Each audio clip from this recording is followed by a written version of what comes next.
Islamist extremists in Europe have increased calls for government leaders to do something to counter the increasing threat. IBA's Ellie Wogelenter asked Professor Gerald Steinberg of the NGO Monitor whether Europe is getting the message.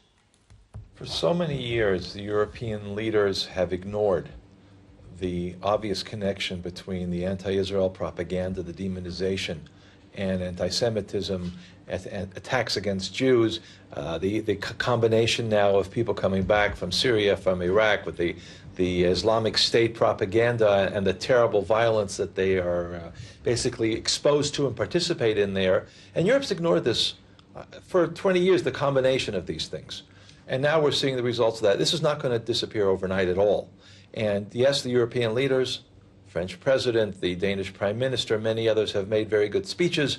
Around the synagogue in Oslo, Norway, now there's going to be a group of Muslims forming a human chain. Those are good symbolic acts, but they're not nearly a replacement for dealing with the substance. Europe needs to wake up also in the sense of stopping what is really vicious anti-Semitic, anti-Israel, anti-Zionist, it's all the same propaganda that they themselves are paying for. When the Danish prime minister condemns anti-Semitic attacks that killed a Jewish member of the community who was standing guard outside the synagogue, saving the lives of many people there, but doesn't even realize that her government is paying for something called a Human Rights Secretariat that operates out of Beerstate University. The Danes, the Dutch, the Swiss, and the Swedes are putting in millions of euros and pounds and dollars every year into daily propaganda that has all these blood libels about Israeli war crimes and Israeli violations of international law. There's a direct connection to that. That's got to stop. And so more than words are absolutely required now.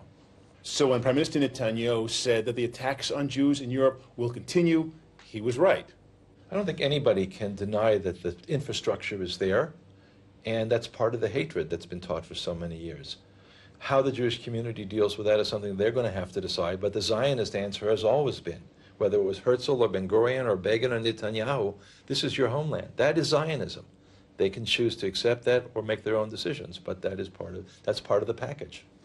The politicians in Europe, though, are also dealing with another issue, the Muslim population.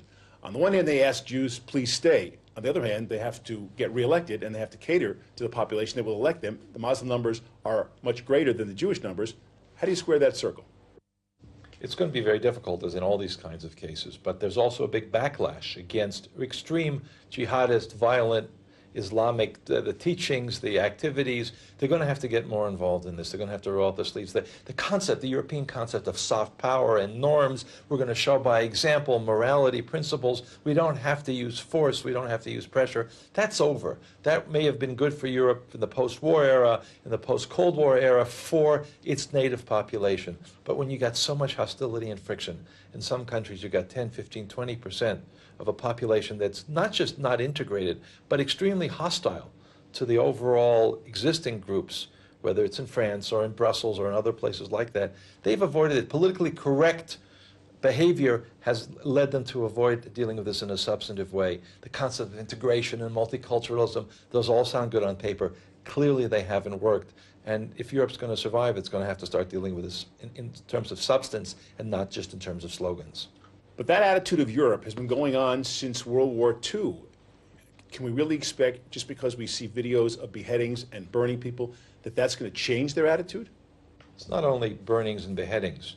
When you've got the Islamic State sitting off the coast of Italy, in Libya, easily able to go into Europe from there, when you've got these attacks in Paris and in Copenhagen, and it could happen in any other European city at any time, a killing of people, not just Jews, but also people who are fighting for free speech and have the temerity to criticize Islamic radical behavior, they're going to have to deal with that in different ways. It's not something that what was there before cannot determine their behavior if they're going to survive. And every group of people, every nation, every culture needs to find ways to survive. So they're going to have to engage in this. It's not going to be trivial at all for them. It's going to be a long struggle.